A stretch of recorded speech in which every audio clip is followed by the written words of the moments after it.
Good evening. Thank you for giving me the opportunity to speak with you this evening. If you'll recall from our conversation in November, the Library Museum Board allowed me to put together a museum expansion committee that represented all of the stakeholders involved with the museum expansion project. The idea is that this advisory committee oversees the planning and communicates through me with the Library Museum Board. They make recommendations and suggestions relevant to the project. The committee members have spent many hours in meetings and on field trips to develop the plan structure so far. The working groups take deep dives into the topics you see here. They bring information and suggestions to the Museum Expansion Committee to be included in the overall planning. The MEC and staff built the structure. The working groups and staff flesh out the details. Since November, we've been hard at work on a number of items, and I wanted to take an opportunity to update you on some of those efforts. To begin with, I'm thrilled to unveil the museum's new website. This was a joint project with the Friends of the New London Public Museum. Melissa Silt, a volunteer for the Friends, Cindy Schulke, the museum's archives manager, and I worked together with a web design company to create a more dynamic and cohesive website for the two organizations. The museum page on the city's website will redirect visitors to our new one. The funding for this website is provided by the Friends of the New London Public Museum. In other exciting news, the Friends were awarded 2 grants for the next 3 years to support a part-time director of development. The grants from the Marilyn Taylor Wolt Cheese Fund and the Community Vision Fund within the Community Foundation for the Fox Valley region, along with donations from the Friends board members and a few Friends members, allowed them to move forward with this critical position. The Director of Development will work closely with me and the Friends on a fundraising plan. I'd like to introduce Lahoma and let her tell you a little bit about herself. Good evening, thank you. As Christine mentioned, I am the new Director of Development at the Library Museum, the museum. So I come with 18 years of experience in the nonprofit sector. Previously, I've worked for the Red Cross and other preservation groups. Also have a background in animal welfare, so I have done quite a few different things within my career. I'm very excited to be here. I'm about to start what I call a discovery or welcome tour of the community. I am not from Wisconsin. My family does live here though.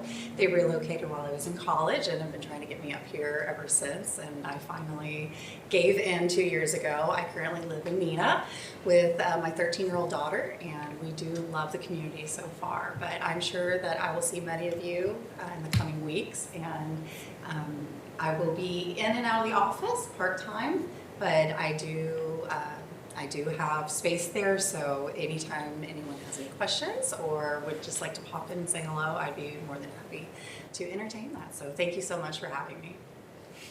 Thank you, Lahoma. So speaking of the working groups, the Museum Expansion Committee chose to meet less frequently this year to give the working groups an opportunity to really get up and running.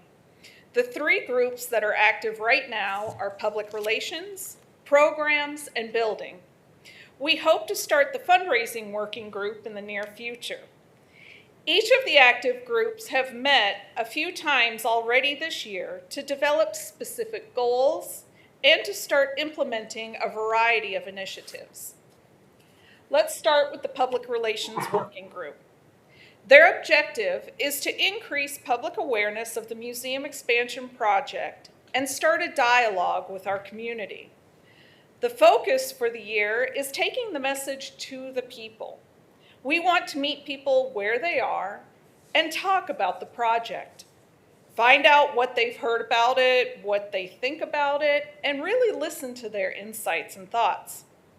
The group is pursuing a number of initiatives, including update meetings like this one, keeping the Fast Facts sheet relevant, and their newest initiative, the Wait What booth. So just what is the Wait What booth, you ask? Well, the concept is that this is a staffed information booth that we set up at small community events and locations around town. Our objective is to get information about the museum and the expansion project out to people. We want to make it easy to get information. We also want to ask them questions, almost like walking focus groups, and get the dialogue going with our community on a broader scale. The design is going to be simple, easy to transport and set up, with items designed to attract people to the table. The Wait What wheel, as you can see here, includes bits of trivia and free prizes to get the discussion going. Historic photos are typically a big draw, and we'll have a number of those as well. And of course, giveaways. We're debuting the booth in August. The first one is going to be August 2nd at the Historic Village. And then we're going to be doing a farmer's market.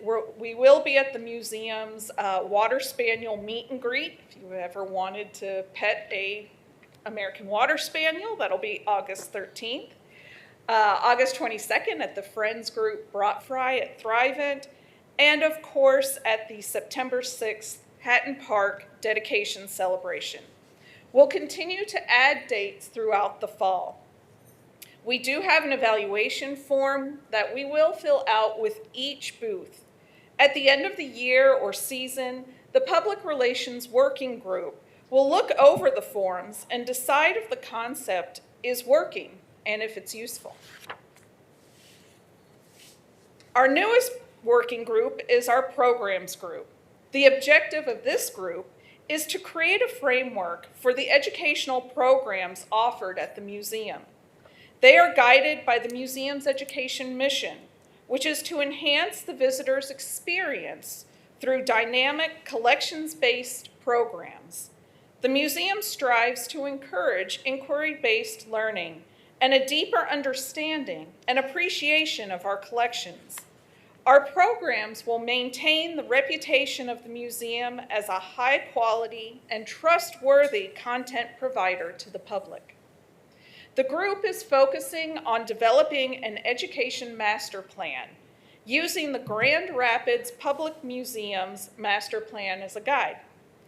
This roadmap will be developed and tested over the course of the possibilities phase as we learn more about what our community needs and wants from the museum. The building working group has been focusing on two projects this year. The first is the storm window project. Unfortunately, when we sent this project out to bid, we did not receive any. So what we did is we kind of regrouped and we went back to Alex Ramsey from Engberg Anderson. She's actually going to rework the bid packet and reissue it in September for a bid opening in October. Hopefully the work would then be done in 2026. If we don't get any bids on the next go-around, we will need to reconsider our options and perhaps wait to do the storm windows until we're ready for a larger project. We've also been discussing the possibilities phase, planning and sequencing. Back in November, I presented information about the master plan, our internal guide to creating a space the community and the museum needs and wants over an extended period of time. The possibilities phase is what happens before the master plan. It is when we live in the space and adjust the plan accordingly. Once we are ready to begin implementing the master plan, we will feel secure that the needs of the collection and community are being met, and this beloved building is being preserved and utilized to its greatest potential. During the possibilities phase, we have a number of focus areas, all of them centered around community input. Through visiting and volunteering, we hope our community will help co-create the vision for their museum. We want them to test what we have in place and give us their feedback. The collection. One of the most exciting aspects is our ability to work with the artifact collections and archives in a safer way. During the possibilities phase, we intend to inventory the artifact collection, rehouse it in a way that will ensure its preservation, and make it more accessible to the staff and researchers. Programs and exhibits. We will use the possibilities phase to test some of our education programming ideas. We also intend to bring the exhibits up from downstairs and set them up in what will eventually become the new exhibit space. Administration and operations. This is the phase when we figure out how we operate the building to maximize accessibility and stay within our resources.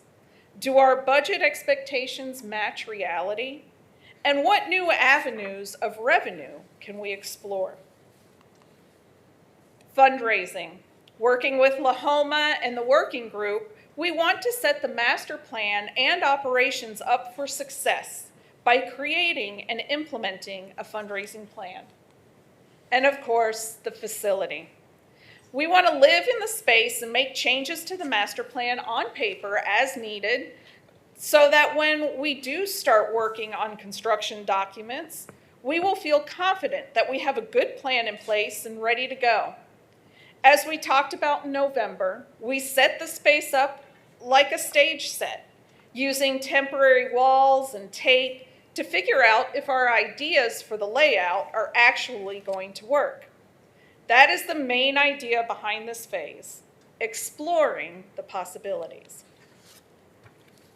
We anticipate the possibilities phase lasting for about 3 years.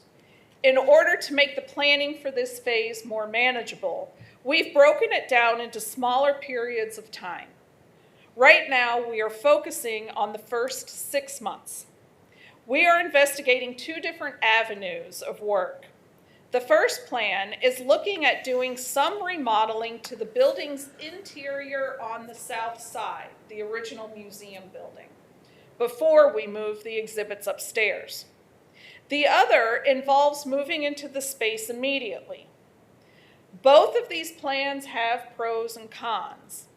We have presented our thoughts to Alex. She's going to talk to her team and get back to me regarding costs and if our ideas make sense. A cost and efficiency analysis of each idea will be made, and I will be able to update everyone at the next meeting. So what do we need? Volunteers. We need help with all facets of the project, from painting to operations. If you're interested, stop by, let us know, or fill out the form on our new website under the Donate Your Time button. Funding. No matter which direction we take the possibilities phase, there will be some expense involved.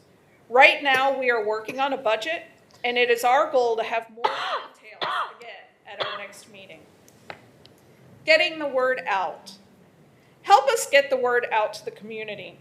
While we are hoping to engage the public with the Wait What booth, we know that as representatives, you get questions. We've updated the Fast Facts sheet for you with some new information.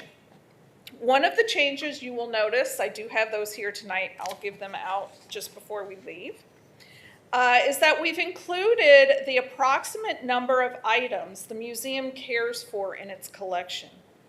We are often asked, do you have enough stuff to fill a bigger space? The answer is a resounding yes. Consider for a moment the last time you moved, or if you've ever had to clean out the home of a loved one. How much stuff did you have to deal with? And that was probably for a space that had only been occupied for a few decades. The museum started 108 years ago. Our community has entrusted us with preserving and sharing their items, and we look forward to seeing what else they bring us to continue to tell our story. Believe me, we have enough to exhibit and refresh exhibits so we can encourage repeat visitation and uphold our slogan of discovering something new. Not every community has a public museum or a museum that houses earth science, history, and culture under one roof. New London is a unique place. We want to make sure we are protecting what has been entrusted to us in the past and what will be given in the future. We want to build strong education partnerships within our community. We want to offer something for everyone, from the youngest to the oldest. We want to use an iconic building that our community is proud of in a new way. We want to build community pride and a sense of place, whether you've lived here all your life or only just moved in. We want to do all of this in partnership with our community. After all, it is your museum. Thank you. Thank you, Your Honor. Thank you, Ms. Gross.